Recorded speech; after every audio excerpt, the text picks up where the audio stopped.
Ayo, welcome into the CHGO White Sox podcast presented by PointsBet. Use promo code CHGO when you sign up to get 2 risk-free bets up to $2,000. Welcome into Studio A of our CHGO offices here in the West Loop of Chicago. I'm Sean Anderson, the host of the CHGO White Sox podcast. You can follow me on Twitter at Sean_W_Anderson, and we have the full CHGO White Sox crew in studio today. We got Vinnie Duber, who digs rock and roll. You can follow him on Twitter at Vinnie Duber. He's our CHGO White Sox beat writer, and the man in the middle is Herb Lawrence. Hello. Follow him on Twitter at Ecknerwall23. You got a new team?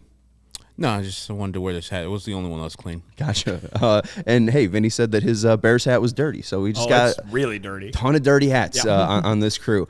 Today, we're going to be talking about the 2023 team and looking ahead to next season because the Guardians have clinched the AL Central, and even though it's not technically over, it's over. I don't think the White Sox have a shot at the wild card unless you guys do. Any Herbie Sunshine today, Herb? No, I didn't think they could ever win the wild card. I thought their only chance at the beginning of the year until right now is winning the AL Central, and since that is gone, the White Sox are gone too. Yes, so we'll be looking ahead to the 2023 roster and be answering our Discord members' questions. If you're looking to become a member of All CHGO, head to allchgo.com. You get access to our website, all of our written content. You get access to our Discord, where we usually throw out a prompt to ask us questions for shows like this, and you get a free shirt of your choice. So head over to allchgo.com. You can also read Vinnie Duber's latest article about setting up that 2023 team, and we'll talk a little bit about that later on. But the reason we're talking about 2023 now is because the Guardians are the AL Central champion, and we did have live video from their celebration in the locker room last night because Emmanuel Clase was live streaming and a whole bunch of things were said. So, Steven, why don't we start with the first one, which is pretty clear and obvious.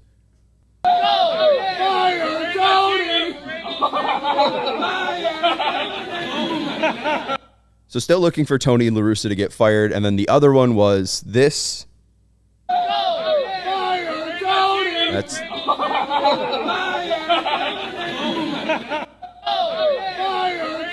okay. All right, cool. Well, the other one was fuck the White Sox.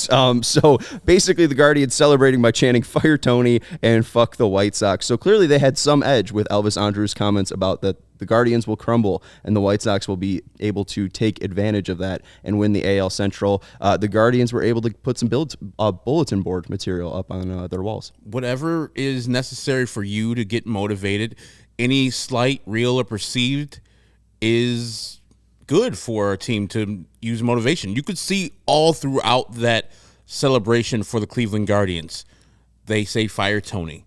They say fuck the White Sox. The Cleveland Guardians Twitter handle puts out a poster of the Will Smith of Fresh Prince of Bel-Air empty room, which NBC Sports Chicago's White Sox Twitter profile had put on initially in the season saying, when's the rest of the AL Central going to show up? The Guardians put out a similar picture with Jose Ramirez and another player Jimenez in that same room and said, yeah, we showed up 2022 AL Central champs. They obviously took whatever the White Sox, people who are associated with the White Sox, the fans, and they took it as a slight and they took it as motivation because they haven't played the White Sox since last week. They dominated the White Sox. And so their mindset this whole year was like, the White Sox are our main enemy. We're going to take whatever they say or whatever their fans say, whatever is said about us, the Elvis Andrus, they're going to crumble. They did a Twitter thing for that too, where their mascot Sliders eating cookies, and then the crumbs come out to say 2022 AL Central champions. They took everything as a slight, even though some of it wasn't meant to be as such. Good for them. Dunk on the White Sox. I would say if you win a championship like that and you're not supposed to win a championship, go ahead, dunk, alley-oop. Make sure that you let the next team feel a little pain. And I hope the White Sox and their brass look at that and put it up on bulletin board material too for themselves. Like, these dudes, man, garbage team. We're going to do whatever we need to do. So we're celebrating next year, and I hope it's in Cleveland so we can slide over all over their field. Remember last year, they clinched the division at Progressive Field, and then took some pictures after. It was great. So I don't have no problem with Cleveland Guardians. They did a little too much, but hell, you win championships, you can set the market. You can do whatever you want to. And they clinched in 2020 in Cleveland too, right? They were looking to clinch the division. I think they clinched the playoff spot. No, they did that at home. The final game of the final home game of the season, right, against the Twins. It was a day game, an afternoon game, and then they went on that miserable road trip after that through Cincinnati, Cleveland, and I forget where they ended the season that year. But yeah, it was Minnesota. That was the Carlos Rodon game. Oh, they came back home and played the Cubs. That's right. It wasn't the last home game of the regular season. They came back home and played the Cubs for the last series of the year. But yeah, they clinched. They were the first team in the American League to clinch a playoff spot. They had the number 1 seed on that day, and then they lost a whole bunch of games after that. And they finished like 3rd place in the AL Central that year. Second. They were tied third. with Cleveland. Yeah, but Cleveland had the tiebreaker, so they finished technically 3rd. That's why they had to play the Oakland A's in that first round. I think that's right. Yeah, but yeah, I mean, hey, do never underestimate the power of bulletin board material or the power of people think we can't do this in sports. That's such a driving factor for so many teams that you see so many teams making it up all the time. You know what I mean? Yeah. Like, how many teams have you seen the number 1 seed in the NCAA tournament, and they're like, oh, people out there think we can't do it, and you're like, what? You're the number 1 seed, so never underestimate that. And two, you saw the White Sox try to manufacture that throughout the year at various times, and obviously they couldn't get it to produce those results. But listen, which ones come to mind? Well, recently, and I think we heard, I don't remember who it was. It might have been Liam Hendricks. It might have been somebody else say, all of a sudden people think we can't make the playoffs, so we need to go out there and show them that we can make the playoffs. And he talked numerous times all year about them trying to manufacture that energy, and it never really coming because it wasn't authentic. It wasn't real. The Guardians have had that real feeling since before the season started, when everybody said, oh my God, you don't have any players. You have this ridiculously low payroll. Forget about it. You're done. And they could go all the way back to January or February and point to people saying that they couldn't make it happen. And what do? They go out and make it happen. Absolutely. I want to go to Rusted here saying Sox fans deserve better. And this is a super chat, by the way. So thank you very much, Rusted, for the super chat. Sox fans deserve better. This team quit on us after all fans endured to show up through 2017 and 2019. They quit on us. That's what I'll remember. You talking about them like not being able to manufacture that energy, and we see Miguel Cairo take over as interim manager, and what we hear is like the energy coming through, but obviously that wasn't enough for the Sox to take over the AL Central. But we look back, I was listening to I think it was the podcast from the doubleheader day on April 20th, and the Sox came into the first series against Cleveland 6-3, up 2 games against Cleveland. Then they went and played a doubleheader, lost 11-1. That was the Dallas Keuchel game, and then lost 2-1. With all the errors, right?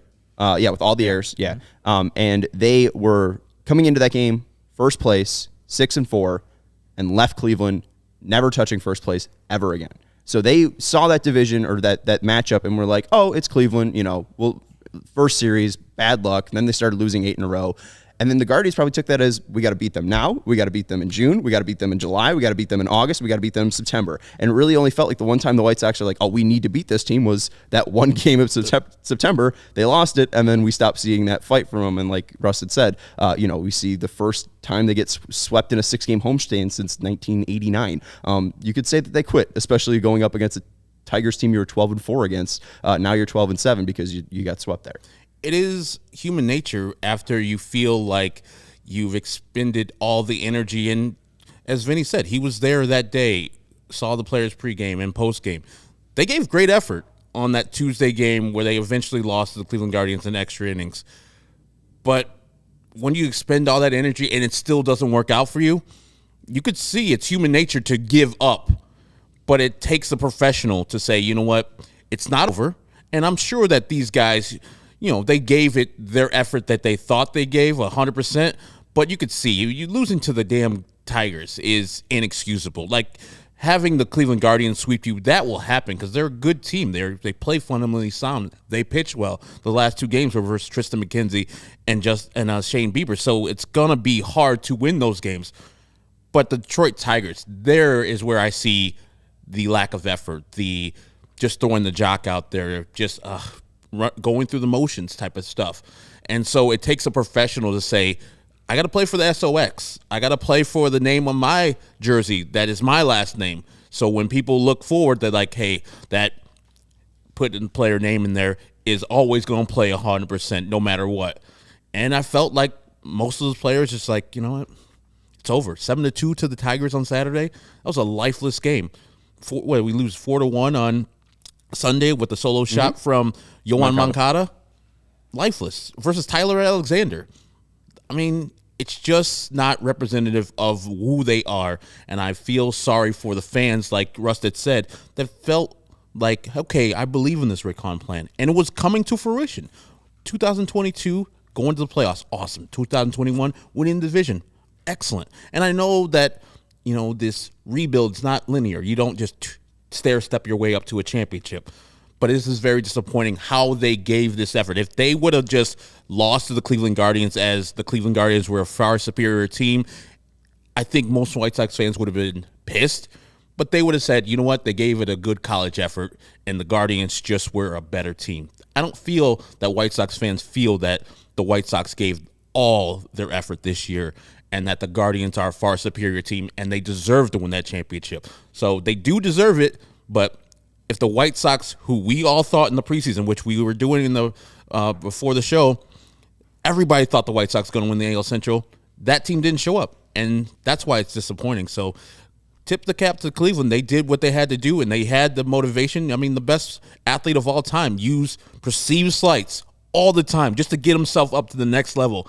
And if the Cleveland Guardians need to do that, cool. And I wish the White Sox take a page out of their book and do that for all this dunking that Cleveland did last night, and feel that all through the offseason. When they feel tired, doing that extra workout, doing that extra pitch, feel a little pain that the Cleveland Guardians dunked on you and made you feel embarrassed all yesterday. And Twitter felt it. The whole baseball world felt it yesterday. Another thing that I'll say too, Liam Hendriks said, in the run up to the end of the year here, that when they were going into that Guardians series, sometimes when a team has its back against the wall and they're down, it's about putting pressure on the team above you, and you can be. He said it's a better position to be in, to be chasing than to be chased, because you can do that. You can put that pressure at the team at the top, feels they can't screw up, that kind of thing.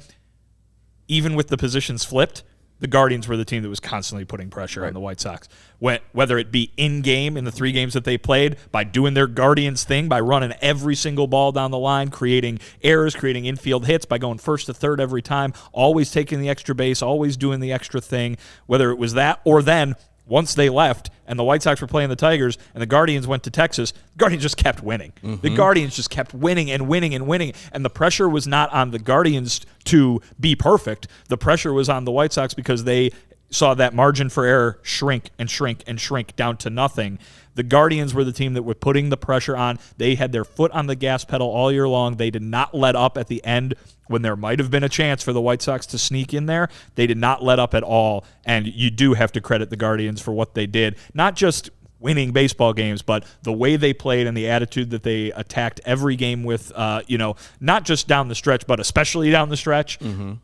I mean, kudos to them, because they did what I think everybody wants to see their team do, which is just not relent at all. Yeah, and they took care of business too. I mean, they had a positive win-loss record against Detroit, 10-9. They're currently up against KC, and they'll have 6 more games. They're 8-5 against them, 12-7 against the White Sox. In Minnesota, they were 13-6 against. So the 2 and 3 teams, I mean, double-digit wins against. They absolutely dominated. And we mentioned this stat yesterday. Right now, the Guardians are the youngest team in Major League Baseball, be the 8th youngest team in Major League history to make it to the playoffs. Last team to do that was the 1986 Mets. And you think about the Sox and their youth and where they might be age-wise. I think they were the 11th youngest team back in 2020, and now they're the 25th youngest team, a.k.a. they're old. So I think it's interesting looking at your article and seeing where the White Sox could get better and what ways they need to improve. I think speed is one of those places, because you mentioned the Guardians able to take all of those bases. I think defense also very, very important. We talked about power last year, and we talked about Andrew Vaughn leading the team with 17 home runs. That's an issue. It really feels like the only thing that might be somewhat stable before we get into the full positions here is pitching. If we feel any different, let me know. But it feels like starting pitching and relief pitching, there's at least a lot of options. I don't know if they're set, but there's definitely something to work here with.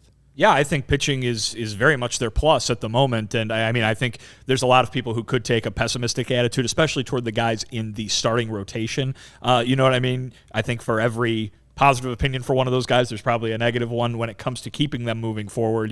Is it Lance Lynn was great the second half of the year, or is it, oh, Lance Lynn is old and he took so long to get going this year? Is it, Dylan Cease had one of the best seasons you could possibly imagine, or is it, oh, Dylan Cease is a Boris guy now, so he's going to leave, so you better trade him now? Is it Michael Kopech was excellent in his first year as a starting pitcher, or is it Michael Kopech hasn't shown me enough to be reliable this year? So I think there are some people who could have a pessimistic attitude. My opinion is that they look like they're going to have a pretty good rotation going into next year. Obviously, Lucas Giolito is going to need to be a lot better than he was this year, but I think all three of us would agree that he can be. Whether or not he will be or not, he probably can be. I think in the starting rotation, they've got room to improve because they do have one open spot. If and Johnny Cueto is going to be going to free agency, maybe they just use that to bring Johnny Cueto back. Who knows? But they have room to improve, and I think they can do it without getting rid of any of those other four guys. The bullpen's packed, and I think that you could argue that given full health, it's a very much a strength of the team. Going into yesterday, they had almost one of the top 10 bullpen ERAs in baseball. Obviously, Liam Hendricks is fantastic, but there were moments. One of them yesterday, Kendall Graveman giving up a lot of runs late to Detroit. Of those guys that you gave all those money to be the consistent relievers, not delivering, and so I'm sure people are going to be, a little upset about that too. But if you go into 2023 with the bullpen that you have right now, I think you got to be pretty confident, right? I mean, Hendricks, Graveman, Kelly, Diekman, Bummer's under contract still. You still got Lopez and Lambert, who were great this year. Yep. And then Crochet maybe as well. So, I mean, that's a lot of bullpen arms. None of them really that I don't think anybody would look at and go, that guy stinks and always is going to stink kind of thing. Jake Diekman. He was bad this year for them, no doubt about it. But, I mean, he has a track record of being a guy that you can rely on, and also guess what? He's under contract. That's true. Yep. Yeah, he's going to be back no matter what. Yeah, there's a thing in poker called pot committed, where you think when you have early bets on the round, you think, okay, I can't fold here because I have way too much money in the pot, and so I have to either any bet, any raise, I have to push that amount in, and that's where the White Sox kind of are. Reading Vinny's article, I felt that was what was portrayed. Like the White Sox are pot committed because of the contracts they have out there and the expense. Yoel Moncada is going to be making $20 million next year. Who's going to take that? Especially with the play he's had this year. Same thing with Yasmani Grandal. Now, the younger players who are not really established, like Andrew Vaughn, Gavin Sheets, they might get you something back, but why would you want to trade those guys because they look like they're both ascending?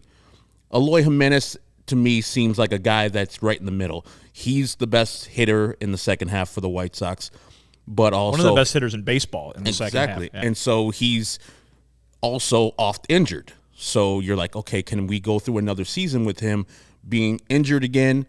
Or do we count on our off-season program and our training program, and then the fact that we might have him as a designated hitter, that thinking, okay, we might bring him back as our designated hitter, and we'll probably get 140 games out of him. He will be less injured next year. So it's a lot of problems the White Sox have. Rick Hahn and Kenny Williams and all the people up there in the front office might believe that given another year running this back with full health might be the solution for this team. And then also they might not have an option there. Like, we don't have a lot of wiggle room here to actually change this roster because we're all committed with a seventh highest payroll in baseball and a lot of guys signed to long-term deals. And the guys who we might want to move either underperforming or oft injured. It's very messy. We'll talk about it now. We'll take a quick break, but we got to get to some super chats. I first got really excited because I thought this was Tino Martinez. It is Tito Martinez. Constantino Martinez? We still love him, and we appreciate the sweet words from him saying the only thing good to come out of this season is this podcast, which we appreciate you guys. So thank you for the super chat. And then we got a double dip from our guy Jaxo23. The White Sox need to find a second baseman, and we need a right fielder, so we need to trade Sheets or Vaughn up, and we have to make Eloy our permanent DH. Also, this proves we can't win without TA. And he finishes up by saying, Yaz needs to go, and we need to get a new catcher. In all caps. In all caps. Except Yaz. Yes. Everything else, Yaz needs to go, and we need to get a new catcher. But Yaz was regular, which I appreciate that. That means he did that on purpose. My man's Jaxo. We appreciate the so super it's just chat. like, quick comment about Yaz. No, it's going to be screaming about Yaz. There you go. All right, let's tell you about PointsBet. I should probably scream about PointsBet. This football season, PointsBet's bringing you a better way to bet live on games, which means before the ad's over, you can place a live same-game parlay bet. You can bet on the next drive to be a touchdown and cash out your live second-half over bet. With PointsBet, you have access to more live football markets than ever before. You can build the perfect live same-game parlay by combining your favorite bets anytime during the game, including spreads, totals, player props, and more. You can choose the outcome of the next drive and next points with PointsBet Lightning Bet. So whether you're on the move or on the couch, do it live on PointsBet. There is Monday Night Football tonight. There's also a Bears After Dark show. Well, either Cody or I will be giving you bets for tonight's Monday night action through the PointsBet app. So make sure you watch live, I think starting at 6:30 is usually when those After Dark start. So check out the YouTube channel at 6:30 if you're looking for some football content. But download the PointsBet app today and sign up with the code CHGO to get 2 risk-free bets up to $2,000. And new users, if you download PointsBet app and use code CHGO and deposit $50 or more, you'll get a free CHGO membership where you'll be able to read Vinnie Duber's article about how the White Sox figure out the 2023 roster. You'll be able to have access to the CHGO Discord where you'll be able to ask us questions for the episode today that we'll be answering a little bit later on. And you'll get a free shirt of your choice from the CHGO Locker. We have fantastic new designs in that CHGO Locker. So make sure to download the PointsBet app today and sign up with code CHGO. If you or somebody you know has a gambling problem and wants help, call 1-800-GAMBLER for crisis counseling and referral services. And our next partner is the hottest new ticketing site that makes it easier than ever to score the best deals on tickets to sports, concerts, and shows. If you ever dreamed of sitting in a seat you never thought you could, maybe 50-yard line, maybe courtside, maybe behind home plate. Yeah, scout seats, especially with the way the Sox are playing. Game Time makes that possible. It's possible with the Game Time app to make your sporting dreams come true. The biggest last-minute price drops can be found on seats you never thought you could buy. You won't find a better deal this season on White Sox tickets, Bears tickets. They're still going on. I was looking at concert tickets. They're on there as well. I'm going to one tonight at the Riv. So if you're looking for any event, check out the Game Time app and try to find the lowest prices. It was created by the fans and for the fans, which is why they guarantee the lowest price. Herb got 110% of his money back when he found a lower price after he bought tickets to the A's game or the Braves game, and they were fast and efficient with getting him his money back. So if you love CHGO, then you'll love Game Time, and the best way to support us is by buying your tickets through the link in the description. Join over 15 million people who have downloaded the Game Time app and score the best seats to all of your favorite events. So on allchgo.com, there is fans are begging for it, but here's why changing White Sox roster won't be easy this offseason by Vinnie Duber.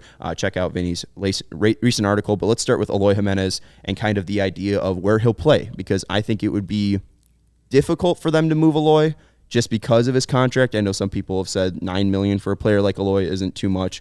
$13 million the year after isn't too much. But for a player that is DH only, I think it does limit that. Like, would you want to spend $9 or $13 million on the DH position if you're another team? The White Sox might find it difficult to get the right trade value for Eloy, especially with the way he's hit in the second half. I think it's clear that at least 2023, Eloy needs to be the DH. However, your article seemed like you were kind of saying, hey, outfield might still be a possibility. I mean, the thing that I was talking about was there were a ton of questions that need to be answered, whether it's him or both corner outfield spots or really the entire roster. But when it comes to Eloy, I think the positive when it comes to, figuring out where he's going to play is that they seemed to solve that whole I don't play well when I DH or I don't play well when I DH kind of thing, right? I mean, he just had one of the best second halves of anybody in baseball, mostly as a DH because his legs and his health were limiting his ability to play the outfield. And so I think going into next year, that part is answered, right? Can Eloy Jimenez be a full-time DH and be a successful hitter? Yes, he just did it. You know that he can do that. The problem is, if you have all these guys that you need to find room for on this team and you're not able to get rid of them or you're not wanting to get rid of them, are you better? You know what I mean? Like, are you better off having Eloy Jimenez play left field for the most part and having Andrew Vaughn DH? Because the complaint all year was Andrew Vaughn has been bad in the outfield. Andrew Vaughn's not a good defender in the outfield. If your goal is to improve your defense and you're stuck with all these pieces because you can't work your way out of these contracts that you've already signed people to, or you don't want to give up your young players in the case of Vaughn, is Eloy better at defense and left field than Andrew Vaughn? I think probably, right? But then there's that whole, is Eloy going to hurt himself if he goes out there and plays left field? Now, he hurt himself this year running the bases. Right. So that obviously you cannot prevent injury by making a guy a DH, but you can do a better job toward working toward that. Herb, you've been on the Eloy's the guy that is going to get the short end of the stick here thought process for seemingly months now. I feel like we've talked about this for a while. I don't know how a team that could not hit for power this year and could not score for the vast majority of this season can afford to get rid of the guy who's been their best hitter for the last 3 months. That is, again, a predicament more than it is a opinion they need to keep him by. It's more of a look at the situation they're in. If the only guys that they're going to be able to get something for in trading are the guys that were good, what sort of trade are you looking for here? What sort of way are you looking to improve? Because to me, the offense is what needs to improve. I mean, don't get me wrong, the defense needs to improve also, no doubt about it. But the defense has needed to improve for years, so that's different. But more than anything, the thing that killed the White Sox this year, more than being a poor defensive team, was not being able to hit for power, not being able to score runs. And if you can solve that problem or work towards solving that problem, that's the thing you have to do. Eloy Jimenez, at full strength, is a guy who helps you do that, and in a big way. You're going to hear me say the same thing about Andrew Vaughn. You're going to hear me say the same thing about Jose Abreu. If these guys want to be on your team next year, and you have the capability to keep them on your team next year, they're going to improve. They're going to help you in that offensive department. Now, is it going to make the defense stay where it's at? Maybe. And again, that's the problem that the White Sox are in here. If they want to go improve the defense, or the offense, really, where can they do it? What can they do with all these guys kind of locked into their spots on the field? And if you say, all right, Eloy, you've got the DH spot, that's a position that you're taking away from being able to use for Vaughn or Sheets or Abreu or Grandal. It's tough. They're at a tough spot right here, and I don't know if you can point to anywhere and say, and again, I think it's hilarious that every comment that's being made almost is get rid of a different player, right? Every single person has a different opinion on who they need to get rid of and who they need to address. And I think that's another point in favor of that argument that just there are no easy answers here. Yeah, the reason why I say Eloy, because the injury problem. Now, if they can solve that problem, which I think being a designated hitter probably will help him in that regard. And also, I think Eloy would bring back the most value. I think my main thing is with the 4 players that we're talking about, Jose Abreu, which that is still up in the air, Andrew Vaughn, Gavin Sheets, Eloy Jimenez. You have a glut there where you need to move one of those guys. You can't come back with those 4 guys on the team because of poor defense, because of injuries, because of not utilizing this roster as much as you need to. And you're talking about Eloy Jimenez, both a great hitter. Secondly, cost control. This contract is awesome. Only making $9.5 million next year. I think $13.5 million the year after that, and then 2 team options. I believe it is for $16.5 million and $18.5 million when he's 28 and 29. Awesome deal by Rick Hahn for signing this hitter and Eloy Jimenez to the deal he did. Like, Yordan Alvarez is a pretty much all-time DH for the Houston Astros. He just signed an extension where he's going to be making somewhere in the ballpark of what Eloy's eventually making. But, after that, he's got 2 more years added on to that where he's making like $28, $29 million. So Eloy's got cost certainty that's really cheap. So that's why I think the attractive nature of Eloy being traded comes from. Andrew Vaughn's great, and he has very little money on his contract. He's on his 2nd year and did not sign an extension before he started playing. But I believe Andrew Vaughn, with playing 150 games during the season, will be the White Sox best hitter in the future going forward. I just don't think you can gamble on Eloy coming back to this team and saying, okay, we're going to have to think that we're going to get all the games so we can get out of Eloy Jimenez this year, and we're going to be banking on that. So that's why I wouldn't trade Andrew Vaughn over Eloy. Now, they can put all these people into the same basket. Like, we got to trade one of these guys. And if it would help the White Sox a lot with the problem if Jose Abreu decides not to come back. But also, as Rusted says, as Vinnie has said, we're going to find that production otherwise. Jose Abreu is the hits leader in the American League still. He has a bunch of doubles. Yeah, the home runs haven't been there, but I trust him, Pito. The track record says 30 and 100. And a regular year, the man will get his 30 and 100. If he does come back, that's good for the White Sox. It's good for everybody, I believe. But for the White Sox, for this glut of 4 players that they have, Jose Abreu not coming back might help that, but then they have to find that production. So that's the only reason I say Eloy would be the most attractive out of the 4 players we have right there to be traded to get something back that would help the 2023 White Sox. And moving forward, this team kind of has to change. Maybe a good defensive left fielder who has a power bat.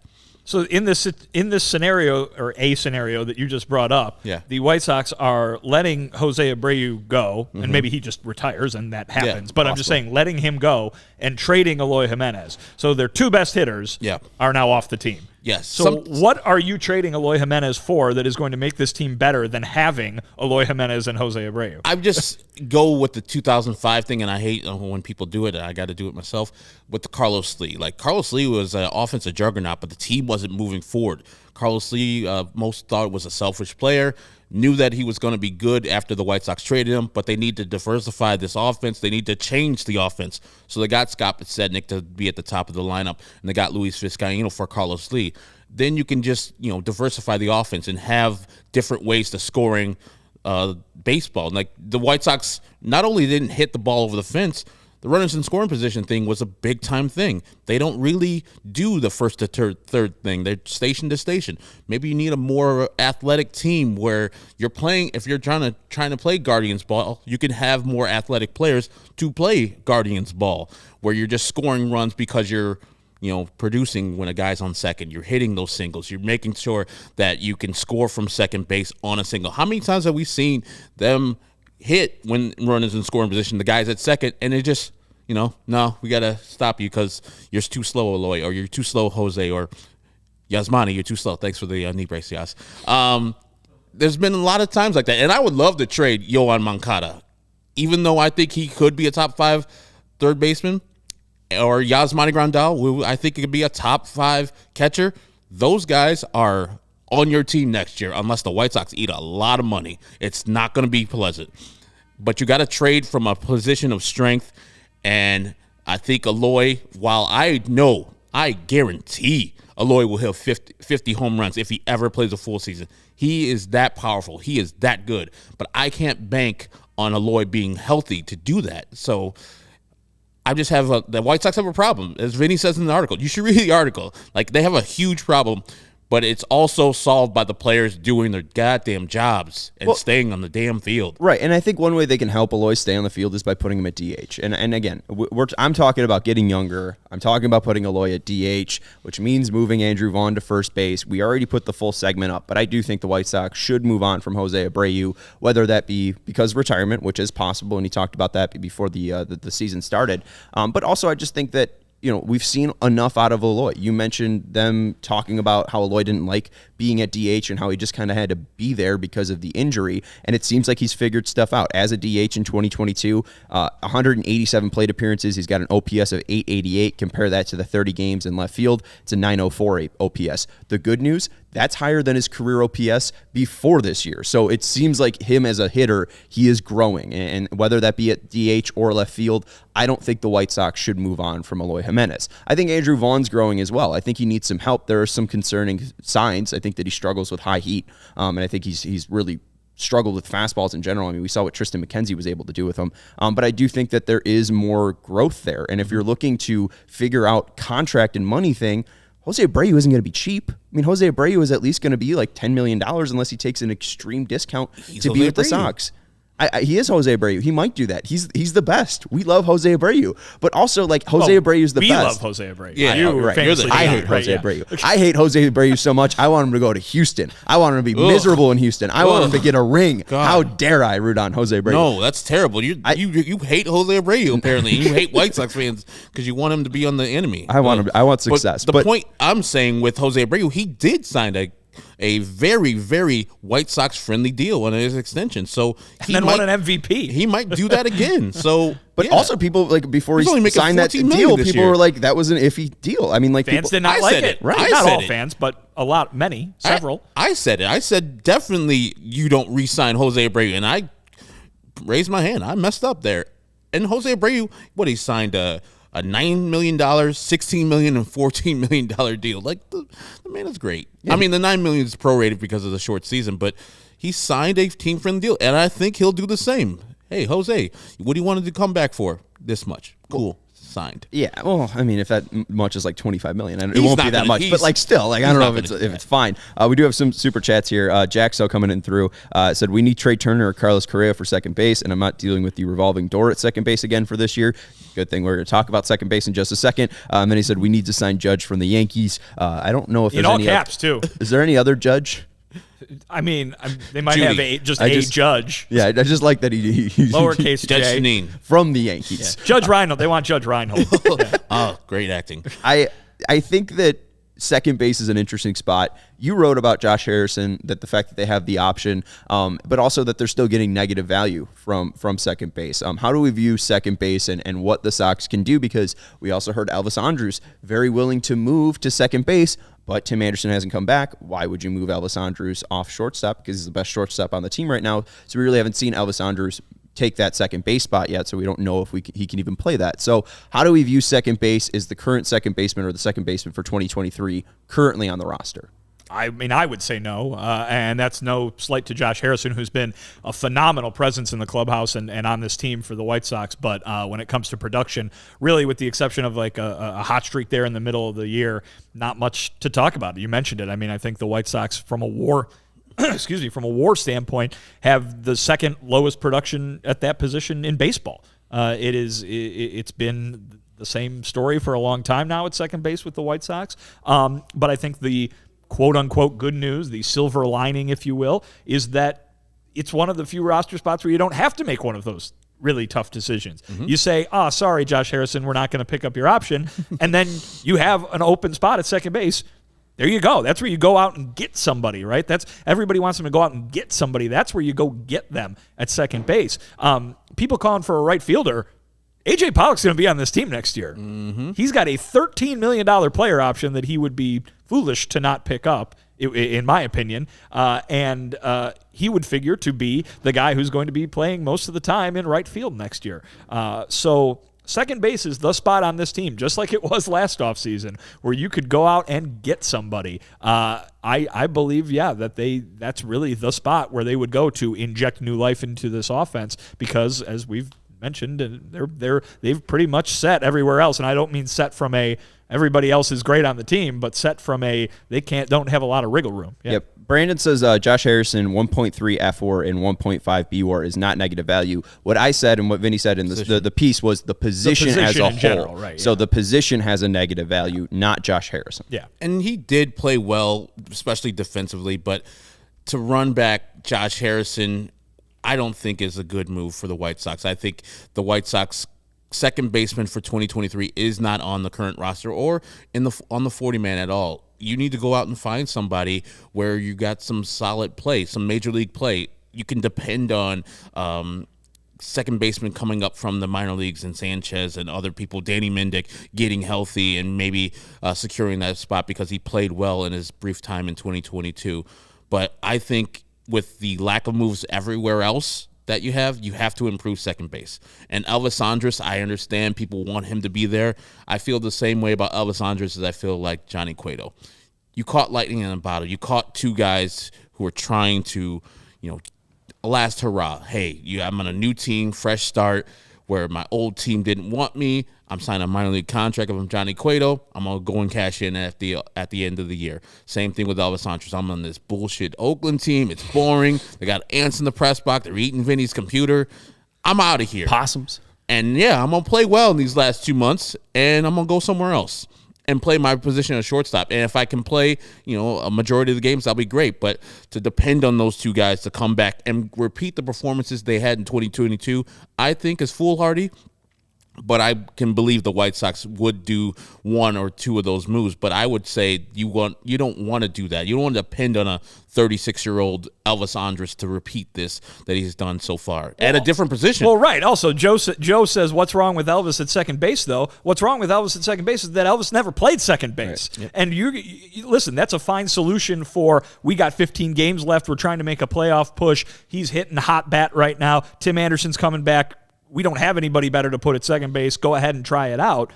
when you're talking about starting the year and mapping out 162 games, you're just going to go, oh, well, this guy was okay at the end of the year, so let's give him the starting job at a position he's never played before. Right. That, you can't do that. You can't bank on that and invest in that when you can go out and bank on and invest in somebody who is very, very good at second base. Yeah, I just wonder how they find somebody who's very good at second base, just because that's one of the weakest positions in Major League Baseball. Second base and catcher are just tough to find. And I honestly think that keeping Josh Harrison might be the smartest thing for them. And I think that the issue with second base is in 2021 and 2022, Leury Garcia has started over 80 games at second base. And that's not by design. Right. He wasn't signed to be there. And I think that's the issue. And we did see a lot less of Leury Garcia when Tony La Russa wasn't the manager. So I think if they use Leury Garcia in the role that he was designed to use, I think second base improves. The issue is I think that he was looked upon to be a starter, and I think that just kind of helped, made him crumble. I think he was just, you asked Leury Garcia to do too much. Well, and also Josh Harrison got off to like the slowest start imaginable. I mean, if Josh Harrison if he took his best stretch of the year and mapped it out for even just the first half, you're seeing Leury Garcia in a more normal role. The biggest problem, obviously, with that is the injuries. Right. They got to stop getting their 3, 4, 5 of their major players knocked out for long stretches at the same time. If they can stay healthy, Leury Garcia is playing the role that Leury Garcia is supposed to be playing. Well, and that's why I was hoping for depth at the trade deadline, because if somebody goes down, you need somebody that can actually step in and not have that person be Lenin Sosa and have them take their first ever major league at-bats, 11 major league at-bats, and it not be consistent, right? Like you see Michael Harris get called up for the A's. I'm just thinking of the team, the hat you're wearing, but he gets consistent at-bats.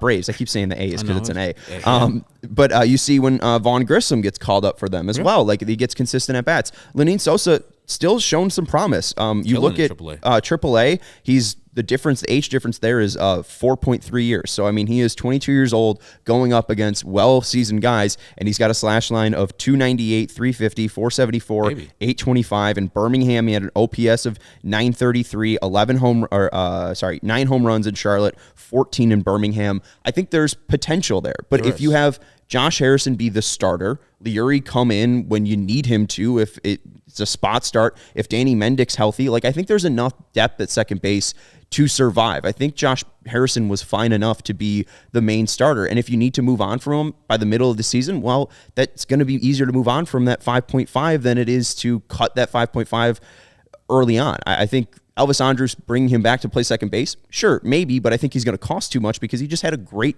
end of the second half with the White Sox. Also, I think teams can he play second base? Yeah. Right. I mean, footwork is different. Yeah. The covering, just the muscle memory of however many years he's been playing baseball of, okay, I do this to go the ball in the hole. My footwork is this to cover the bag at second base. I know it's not, people don't think that's really hard, but he's been doing this for probably 30 years of his life playing baseball, going this way, on a backhand throw and then jump throwing. It's a different position. It's probably an easier position to learn, but you haven't done it in your career. And to bring that guy back and say, hey, this offseason, go ahead and train to be a second baseman, and then banking on him being this productive at the offensive side, and then as good as he's been as a shortstop at second base, it's going to be real tough, real tough. I would rather them let him go and make White Sox fans really jealous because he's on some other team doing it at a shortstop position. It's tough for him to go as a second baseman, and he would want the money he needs to get paid as a shortstop to be a second baseman, which the White Sox wouldn't pay him that. I hope they wouldn't, at least. Right, and I think Rusted's right here. Cueto and Andrus probably both priced themselves off the Sox. Awesome. We do have some super chats here as well, which, isn't a bad problem. Jaxo saying we need Aaron Judge or Bryce Harper for right field. Their time for Bryce Harper passed a couple of years ago here. Then Alex, and I'd like to play the guitar like Jimi Hendrix. Come on here. Right. And then Alex saying lots of people saying they should get Judge. There's no way they're getting him, but if they did, would that be enough to turn around this team? I don't know if it would turn around the team, but it would definitely help them get to 80 wins. It would help a lot better. Yeah. It would help all the players around them, because people's like, hey, I don't want to pitch to Judge, so I'm going to pitch around him. And now Eloy's up. Fuck. It's bad. Now, you get runners on base and you will have a position of, who's the right fielder right now? AJ Pollock Would you want No, to AJ Pollock's played like 100 games in left Yeah, field. but next year he's going to be AJ Pollock. And I know he has hit left-handers harder than Judge or better than Judge this year, but I would rather go with Judge next year. I don't. You'd rather have Aaron Judge than AJ Pollock? It's not my money either. I know the man's going to be making like $400 million, whatever. He's going to be making a lot of money. He's just setting the American League home run record. He's going to make a lot of money. It's a great year to have a career year for Aaron Judge. Let's go to right and left field because I think second base is an easy position to figure out. And I think right and left field might be somewhat easy to figure out just because AJ Pollock might force your hand on it. I was wrong during the Jose Abreu segment, so I just want to clarify. AJ Pollock's player option this year, right now, is worth $13 million. I don't think it can get to 14 with as few games that are left. He would need to have another 50 plate appearances over the next 9 games. Yeah. Right. So unless we're playing 16-inning games, right. It's probably not going to happen. But since he hit the 500 plate appearance marker, he has gained 3 more extra $1 million. I thought that was added to the buyout. It's not. So the buyout stays at 5. The player option has jumped to 13, which then you'd have to find an $8 million contract, which for a guy who's hit lefties as well as he did, maybe. But also he only plays left field, doesn't really play center field too much. He's had some highlights out there, but I would say he's mostly a left fielder. Well, and you talk about Eloy's injury history. AJ Pollock is significantly older than Eloy and has had just as much of an injury history. This is the most durable he's been. Right. In I think 5 years. 2017 was the last time he had this many plate appearances in a season. So that's going to be part of any decision for if he were to go to the free agent market. In my opinion, I do not see any way in which AJ Pollock should be testing the waters when he can take $13 million for 2023. And the White Sox, wait, real quick, second most plate appearances in his career, 502. Next most 673 when he was an All-Star in 2015. Yeah, and even if he accepts his player option, the White Sox are not 100% stuck with him. They could see another team that wants to have a $13 million left field, right fielder who's oft injured. I mean, it'd be really hard for them to move. And with us thinking that Eloy might be going to DH if they keep him on the team, AJ has options, or the White Sox have options, either put him in right field, which he doesn't have a right fielder's arm, but he can also stay in left field, and then they can go out in the market and find a right fielder, or just say Gavin Sheets, right field is yours, which I don't know. I mean, but that's well, Gavin Sheets has options too. Gavin Sheets still has 2 minor league options, so he doesn't need to be on the team. Well, he's a Major League Baseball player. Then it'll be, yeah. Is he? Yeah. Yeah. I mean, even if it's just as a bench guy or platoon guy, that's still a Major League Baseball player. Yeah, he's a Major League. I mean, it's not looked at as a great thing to, like, the best thing to have, but yeah, the man has earned a spot on somebody's Major League team. He can go to Baltimore, go back home, trade him for somebody. Yeah, bring Anthony Santander over here. I would love that. I don't think they're trading Santander for Sheets. Hey, where's the hometown boy? What if Larry just leans on him? Like, hey, guys, come on now. Bring my son home. I don't think Larry Sheets has that much pull in the Orioles organization. I don't play. I'm about to say, he's in the first row. You said, though, left field, right field might be easy. I don't think so at all because there's so many other factors to look at. Pollock's going to take one of those spots, right? Let's say you're putting Eloy at DH full time. Mm-hmm. Aaron Judge and right. Well, but here's my thing: if Jose Abreu comes back under those situations, where are you putting Andrew Vaughn? Where are you putting Gavin Sheets? And maybe the answer is another team, but I'm just saying where those two guys need a position. If Jose doesn't come back, Andrew Vaughn's at first base, you still got to figure out what to do with Sheets. And then there's this guy named Oscar Colas that you just invested a lot of money in going down playing at AAA. So that guy, again, he's not somebody you maybe have to worry about for opening day next year. Maybe you say, okay, he's still a year away or half a year away or something like that. But he's there as maybe a safety valve if you trade one of these outfield types or outfield-esque players for a second baseman or a starting pitcher or whatever. But you got all these guys. These pieces got to fit together somehow. Yep. And if that means Andrew Vaughn playing the outfield next year because Jose Abreu is at first base and you think Eloy Jimenez is best suited for DH, you might have to deal with it and hope that he hits it well enough to overcome any defensive shortcomings. Or finds a way to play better right field. Just at least passable where you're not the worst outfielder in baseball. Literally. With not even close to as many games as the people who are in that category with them. So, yes, I would have to bear Andrew Vaughn being in right field if Jose comes back and we want Eloy at DH. it'd be Andrew Vaughn in right field. That would 100% the only way my you'd move. play him. I think the Sox are failing their players if Andrew Vaughn's in the outfield next year. I understand that. So, Well, but if he hits 30 home runs, then but I don't who think cares? he will. I think they're limiting his power. I mean, we see 17 home runs this year, but we also see his legs being hurt. We have to see him not actually suffer a leg injury. He never hit the IL with a leg injury, but he still has to run 60% to first base. Like, I think that having him out in the outfield, even though he is a very smart player, a very competent player, he just isn't athletic enough to play the outfield. Let's stop playing him in the outfield. If he's in San Francisco with a giant wall or Fenway with a giant wall, it might be a little bit easier for him because he could just turn around and run after the ball. But he doesn't have that luxury in guaranteed right field. Then you're okay with Eloy Jimenez playing left field. No, what I would like to see is right.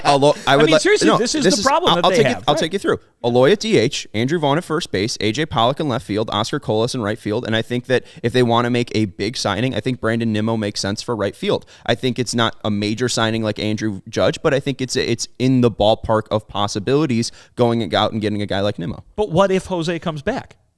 You're giving me your wish list. I want you Jose to give me what happens in the situation, right? So are you?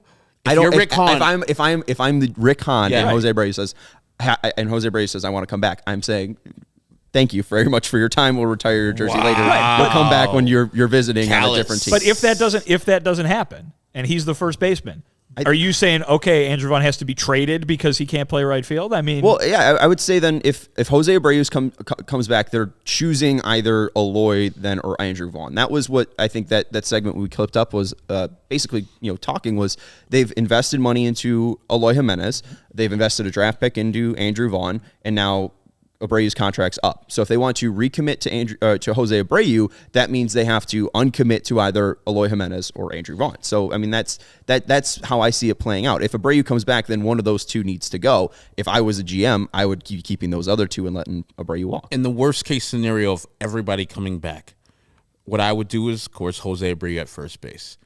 Eloy has to play designated hitter, has to, because you get the most out of him. I would put Andrew Vaughn in left field, and then put AJ Pollock in right field. Even though they did the reverse most of this year. Exactly. Because I think Andrew Vaughn's a better left fielder, still bad, than he is a right fielder. And I think that AJ Pollock can give you at least major league effort in right field. I think that team would at least be a better team on the field and would produce the most out of those four players coming back. It's the worst case, and I put those in quotes, worst case scenario when you get four good hitters coming back. Now the defense will be a little rough. They might hit you 150 home runs too, which would exactly. Which would be all right. And then Sheets is just your lefty bat off the bench, or you do a straight platoon with him and AJ Pollock, so you get a good right fielder out of that, even though the defense would suffer. And you guys were talking about, what do you do with Sheets because he's a major leaguer? I mean, I think maybe you have a competition in spring training, and if Oscar Colas beats him out, then Oscar Colas beats him out. Like I think that for who? Sheets? For Sheets. Yeah. Like I think I think that's maybe the way that they do it, because even then, if Colas beats him out, Sheets still has minor league options. I think there's still ways to figure out what Sheets being on this team or being in this organization isn't too much of a hampering issue. I think there is a chance you're a better defensive team if Eloy plays left field and Andrew Vaughn's your DH. There's a chance. Might not be true. Might not end up that way. If I know Eloy can play left field at a all right clip. The only problem is the injuries. So he's getting injured running the bases too. Yes, but I just want to limit the chances that he does get injured. So yeah, and I agree with you. If I can have somebody tell me, hey, guaranteed, Eloy's going to be good this year, 150. Play him in left then. Fuck it. I don't know. I don't think he's going to be able to play just a whole 150. And hey, maybe they'll be able to figure it out. I think something that Rick Hahn mentioned about injuries and leg injuries too was it's a kind of a yearly process, or it's a process that they're in to try to figure it out and how to best manage these players. Well, I think you're talking about two different things. You can talk about the guys who have had surgery, Eloy, Grandal, Lance Lynn, all basically had the same procedure done. Right. Versus the guys who were tired, who had sore legs. Vaughn comes to mind. Abreu was in that category at one point this year. I think TA was at that category in, I think, each of the last 2 years, and Robert earlier in the year as well. Those are two different things. And I think the idea is give the latter group an offseason, and they'll be back to normal. The former group are the guys who have to learn to live with this, and that definitely could impact how much left field Eloy can play going forward. I think, again, an offseason of rest and getting healthy, getting recovered fully from that surgery rather than hitting the ground running and getting back into a season probably makes a sizable difference.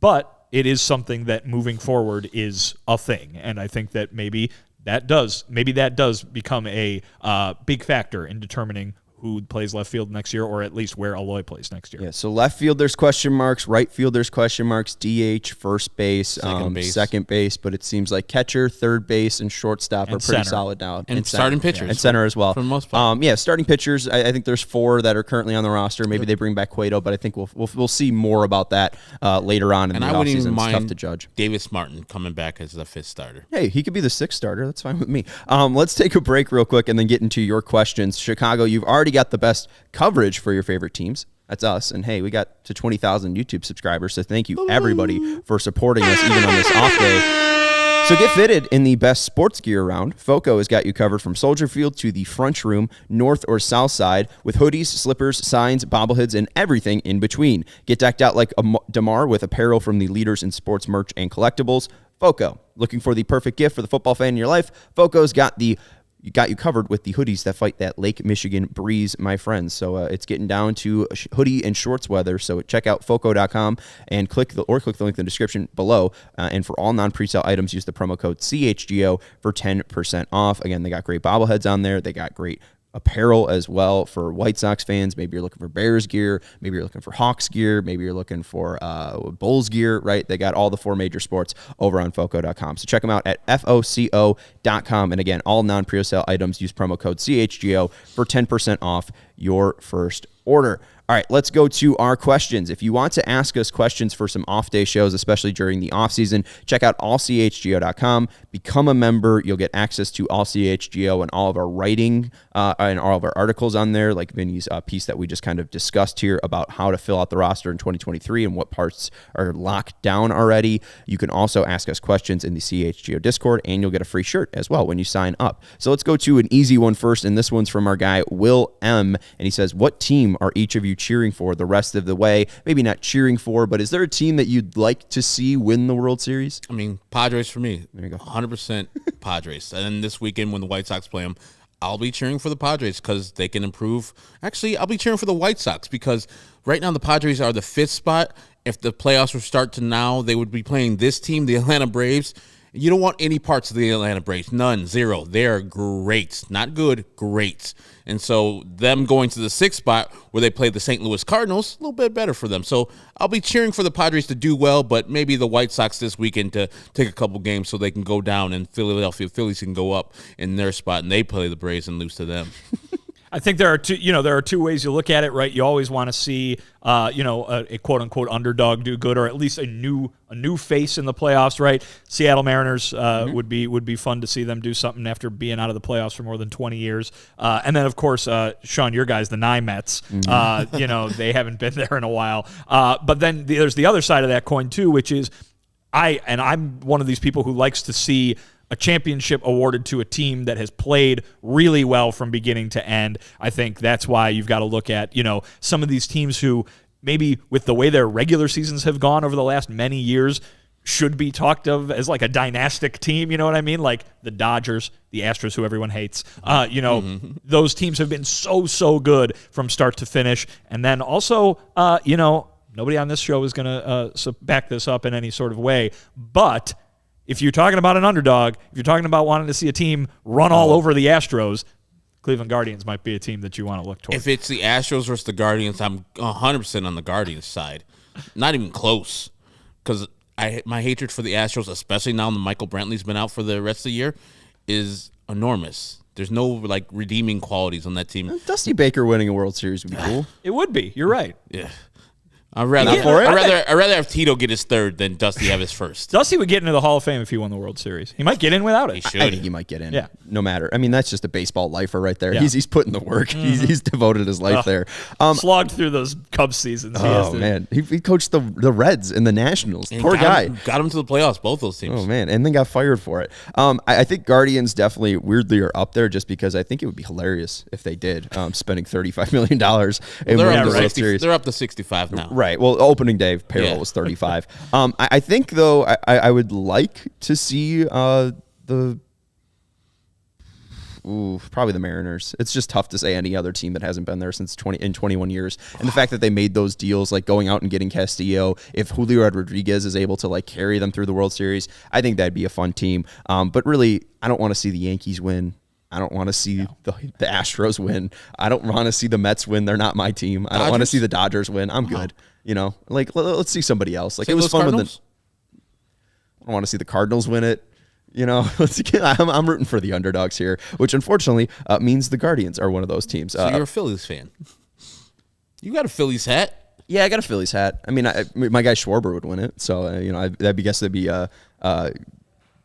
confirmation I was right in the offseason. They are the White Sox of the National League, but actually going to the playoffs. Yes, but have 83 wins. Yes. Yeah. We got a super chat from Jax out. The Yankees roster is worse than ours, and we need to get Judge. I'm sorry, it's getting blocked here. Can you scroll up out of there?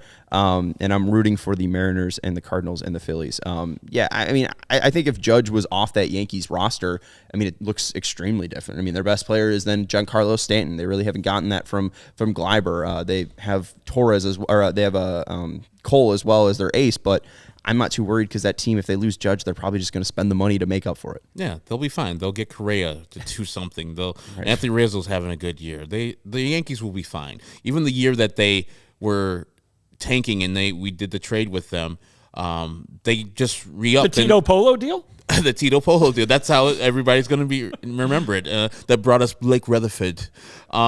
They just re-upped, and next year they made the playoffs. So the Yankees will be fine.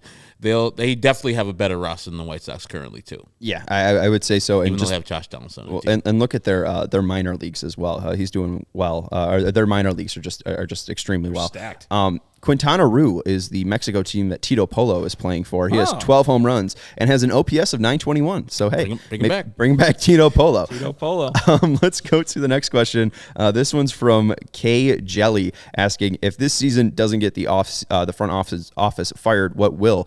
We talk about these high expectations, and we really haven't talked about the fallout for maybe the manager. That one's a little bit more up in the air, though, because of his health concerns. But the front office, we've talked about Kenny Williams recently, obviously Rick Hahn as well. What happens with the front office because they didn't meet those expectations, or will nothing happen? I mean, I think it's tough. Obviously, this franchise has a history of keeping people in place. I also think that there is an argument to be made that Rick Hahn's job is not over yet. I mean, obviously, the end goal is only one thing, and that's winning the World Series. But this is a rebuild that has not yet gotten all the way to the finish line, and it still can. I mean, as disappointing as this year was, all these guys are under contract, as we just spent an hour talking about. All these guys are there with a lot of talent. There is nothing out there that says that this is the end and it has to be, you have to hit the reset button. And so the job of this rebuilding project is not done. And so the guy should, there's an argument to be made that the guy should get a chance to finish the job. There's also an argument to be made that this season was terribly disappointing and it's time for something new. Those are two separate arguments. I would probably lean more toward the former just because they are stuck, right? And so if you're stuck, you might as well keep going and see if it'll work. A lot of people are going to say that's crazy talk, and maybe it is, but that might also be reality. Now, Kenny Williams and Rick Hahn, for the failure this season, deserve is a tough word, but if they were to get dismissed, I would see no problem with that. But the only problem I would see is that they would just bring up Jeremy Haber, or they would just bring up Chris Getz, and that doesn't necessarily solve the problem there. If I was Rick Hahn, I would just go to Jerry and say, hey, man, come on. You gave me that manager, and when you usurped my authority and my power, you saw this train stop. Give me the authority back. Give me the power back to do what I know is right to get the job done. And I, up to this point, up to the time when you goddamn hired Tony La Russa, and maybe that's not the whole thing, but it felt like a thing where you're taking over my team that I had built up. Give me the power to build this team up again. I'll bring back most of the people, and then I'll have a manager that I see will fit this team. That's why I fired Rick Renteria, because he wasn't analytically based. He wasn't taking this team from A to B. I need the authority back. That's what I would say if I'm Rick Hahn. Now, he deserves to leave, but if he stays, that's what I would say to Jerry. It's like, do not have this up in the air where the manager is more powerful than I am. If the manager's fucking up, I need to be able to talk to him and change his mind on the thing. Like we heard him, kind of give a clue that he didn't feel good about the Byron Buxton, pitching to Byron Buxton with the vase available. I'm sure he would have said that to Ricky Renteria and minds would have been changed. He can say that to Miguel Cairo, minds would have been changed. He can't say that to Tony. And you need to have the power structure to be Jerry Reinsdorf's the owner, Kenny Williams the baseball ops guy, Rick Hahn's the next guy, and then the managers below him. And I got to feel that Rick Hahn feels that way. He has to feel that I need to be in charge of what goes on in the baseball field. I can't have my power usurped by you. And let me get another shot at it. We'll have this team right back on the tracks next year. I understand where you guys are coming from, but Rick Hahn was hired back in October of 2012, and he has had 10 seasons as general manager, 2 winning seasons, 8 losing seasons. He's had 2 rebuilds, and I understand he's currently still in the middle of it. I wouldn't say this rebuild's over, but I would say that not winning the division and not making the playoffs this year is a failure within the rebuild, and I think that needs to be assessed. And I think within, also the fact that the preposition is important. Within, not of. It's not the failure of the rebuild, right. But I think my hope in the rebuild has waned. Sure, significantly. but I guess my point is this: if you bring in somebody brand new, they've got this roster, right? And so this is still the roster. Like these are the guys that you've set up, and also that roster, you probably have a lot less faith in it than you did 6 months ago. Right. But you are not out of faith in it, right? Yeah, I'm not predicting them to win 95 games, but I don't think I'm predicting them to win 60. But if someone came to you and said the White Sox are going to have mostly this roster next year and they're going to make the playoffs and be a contender, would that be shocking to you? No. This roster, yes. Most of it. No. Yeah. Absolutely It not. mean that guys will have stayed healthy, and it means that guys will have produced to the level that you thought they were going But to. we haven't really seen these guys stay healthy. No, you haven't. So, that's the thing is, like, I could say, like, this right now, but, like, we'll be sitting here in June of 2023, and then we'll be talking about, like, an injury, and I'll be like, oh, well, are they going to make the playoffs? Pine Tar Keyboard brings up a good point. Firing Ricky for not having an analytic incline while they have one of the single person in the front office doing analytics and research and development. Yeah, it's like, they have a really low attendance in, 5 people? They have, I forget where the stat comes from, but there was a stat in a database set that had the number of analytical workers in Major League front offices. The White Sox were last with 5. Well, then there you go. Maybe Joe Madden will want to come I can't. And the power structure might have been part of that Pine Tar Keyboard. Like Tony might not remember when he came in. He's like, observational analytics is what I do. Yeah. And maybe Tony being the most powerful person besides Jerry Reinsdorf in this organization was like, I don't want people doing this analytically thing because I'm not going to listen to it. Maybe if Rick gets the reins again or Kenny gets the reins again, we can have a better analytics department and more people working for this team to improve what they do on the field. Because we saw with Miguel Cairo, I just saw like it felt different. And I know that he's got this 6-game losing streak at home, first time since '89, so it's a little different that way. He didn't really, get the job done there, but I think that Miguel Cairo might listen to the analytics department a little bit more. If you can hire some more people, that'd be great. Well, the way he talked about it was just that he was relying on the other coaches in that dugout and just taking advantage of Ethan Katz and taking advantage of Frank Menachino and taking advantage of the front office. So it just seemed like maybe the whole organization was working and flowing as a team. Where maybe the case that you're arguing is that Tony La Russa might have slowed those things down. Talking about Hahn though, just wrapping it up. This was the highest payroll in White Sox history. So the fact that it didn't yield any results, I would think if I was the owner of the team, I'd at least be pretty teetoed with the general manager for those results. Let's go to our guy Sam. He said if the White Sox were to bring Elvis Andrus back, what would his contract look like considering in terms of years and money? We don't have to go too specific into this because we kind of talked about it a little bit. I don't think they'll bring him back just because of that lack of position flexibility. If he is really all in for playing second base and he really does believe this is one of the most talented teams he's ever been on, then maybe he would be able to be lured back here for cheap. But I would assume that he could probably get double digits somewhere. I would think that he could get a 1-year, $10 million contract somewhere from some team to play shortstop. I wouldn't pay him more than I'm paying Josh Harrison because he's switching positions. He's an older gentleman. I would play him 1 year with the team option for the next year, $6, $7, $8 million. If he doesn't want that, there's other teams you can go to, Elvis. I honestly think that if Elvis Andrus coming back to the Sox, it would be as a bench player only. I would go ahead and say that he'll probably get a 1-year deal somewhere. I would not be surprised if a team that is not in it gives him a starting job somewhere, and maybe that's what he wants, maybe go back to not the A's, but a team like the A's kind of thing. That would be my prediction. Yeah. Absolutely. Let's go to Legit LP, who says, my question, how does the end of the shift in 2023 impact the Sox? He says the decision about Abreu's return, but thinking about the Sox needing speed and defense in the outfield, what do the Sox do? And the shift will affect, not only Jose Abreu, but Yasmani Grandal is one of the guys that I think of right away. So how do you think the shift going away in 2023, or at least being changed, where you have to have two guys on each side of the bag and within the infield, how do you think that's going to change baseball and baseball for the Sox? Yasmani Grandal, you said, Yohan Moncada, guys who they shift for. Gavin Cheese, if he plays a lot. And think about defensively. I don't know how much they shifted this year, but last year they were shifting a lot at all. And so they'll get that advantage back. Like, people would come back to them as far as defensive analytics would be a little bit more even, and they wouldn't lose as many runs as they did when they weren't shifting with Tony La Russa at the helm in 2021. In 2022, I think they did a little bit more shifting than they did in 2021. So I think it's an advantage for the White Sox to have, two guys on one side and two guys on the other side playing baseball in the dirt.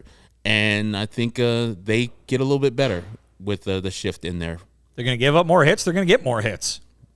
That's what it's going to come down to. If they're going to be a team that can outslug anybody else and get guys on base more than anybody else, then it'll be beneficial to them. And they hit a bunch of ground balls, too. So some of those ground balls that they hit will go through. Yeah. And how about this? I mean, the issue is I would like to see the White Sox pull the ball in the air more. Just hit it over the shift. I mean, I think that would be the greatest thing for the Sox. I mean, how many times have we see Yasmani Grandal rope something and that guy that's playing pretty much in right field either catches it right in his hand or fields the grounder and easily throws Yasmani out. Right. So that happened all the time. If that guy's not there, which you'll probably be playing in a exaggerated shift, but over towards the first baseman, you have more spots for Yasmani to hit the ball to, and now he has options where his natural swing is to pull the ball. Well, and at least with Yaz, especially as a lefty, like I just wouldn't play him on the line as a first baseman. You just move over kind of where that gap kind of is, where that second baseman usually ends up playing in the he's not first going to base. hit a double. He's not going to beat you to first base. I mean, he's the slowest player in Major League Baseball. Everyone is literally faster than him. And you were right. The White Sox shifted in 2021 20.4% of the time, around 38% of the time this year. So they did shift more, but their defense was still bad. The players that see the most shifts: Moncada 78%, Grandal 75%, Sheets 61%, Pollock at 48%. And then outside of that, no one else really faces too much of a shift. Even Grandal is a right-handed hitter, only 4.4% of the time. So it's mainly those three lefties. And I think the issue with the Sox is they just need to get more lefties on the team next year. And that was an issue that we've talked about throughout the year. I mean, you look at their plate appearances compared to the rest of the major league, some of the lowest with just left-handed hitters. So I think they just need more left-handed hitters. And they need the left-handed hitters like the ones you just mentioned to actually hit this year. Yes. And I'll give Rusted a note here as he has a super chat. We appreciate that, Rusted, saying, all I want for Christmas is a gutted front office. That's all? Yeah, that's all he wants. I mean, it's kind of selfish. You don't want like a new iPhone or something like that? Jimi Hendrix guitar I mean, skills. world peace would probably be easier to get than a gutted front office from this White Sox team, especially with Jerry Reinsdorf, who's very loyal to a fault, good and bad. Well, we got two more questions. Will the Scout says, I know a lot of fans want Jerry to sell the team. Assuming he does, can we realistically expect change? Looking at half the teams in the league where the owners don't care about team success, can we expect a new owner to be any different? We don't know if Jerry Reinsdorf is going to sell the team, when he's going to sell the team, if he's going to sell the team. But assuming he does, can you expect change? Or is it a good thing? I mean, you kind of talked about this, Vinny. Like, if you wanted to fire fire Tony La Russa. Well, who's going to replace Tony La Russa? And does that mean that the replacement's going to be better? If Jerry Reinsdorf sells the team, does that mean the replacement or the new owner is going to be better? Any thoughts? I think billionaires love to keep their money. And so, and they don't want to be told how to spend their money. So unless you're getting a guy like Stephen Cohen, that's why Jerry didn't want him in the league, because that guy spends, and some say spends recklessly. Unless you're getting that guy, yeah, Jerry's tough. But I think, in my heart of hearts, it'll be better. But I don't know. The grass looks greener, but I don't know who's coming in here. If it's going to be A-Rod and his group, which he seems to be angling towards, I don't know if that's going to be better. That guy has no experience being an owner.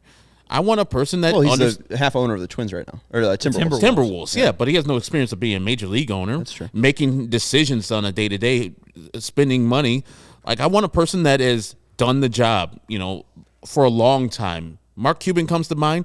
And the reason, I think one of the reasons was because Jerry Reinsdorf didn't want him in the league, when it was kind of time for the Cubs to be sold at that time. So if you get a guy that is going to be... a guy or girl that's going to be very loose with the money, cool, awesome. But also, these guys and girls made this money for a certain way, and they want to be told. They don't want to be told how to spend the money. So maybe they're different. Maybe they're the same. I don't know. And to gut the front office is going to be tough.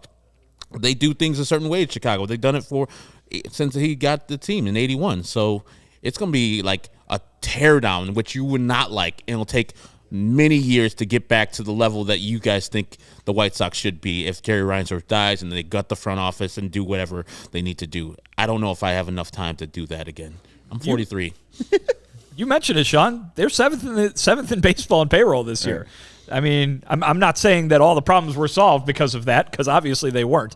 But the spend more argument, it was answered. It was answered. They spent more. And guess what? It didn't work. Herb, you pointed out there's a lot of teams out there that are not spending. There's a lot of teams out there that don't do what their fan bases want them to do. And there are a lot of teams out there that have spent a lot less on their payroll than the White Sox did this year. I don't know if that is going to cause any sort of gigantic seismic shift. You probably just look more like every other baseball team out there in the major leagues. Yeah, and we saw that, with the Bulls, Jerry Reinsdorf didn't sell the team, but Michael took over controlling, kind of control of the team, and we've seen improvements. We've seen the Bulls fans just have more faith in this team in the front office, and we saw a flip there. I think with the Sox kind of still being in a contention window, I don't know if the sale of an ownership or the whole flipping of a front office might happen. I think maybe one guy can get flipped, like Rick Hahn or something like that, just to kind of show accountability. But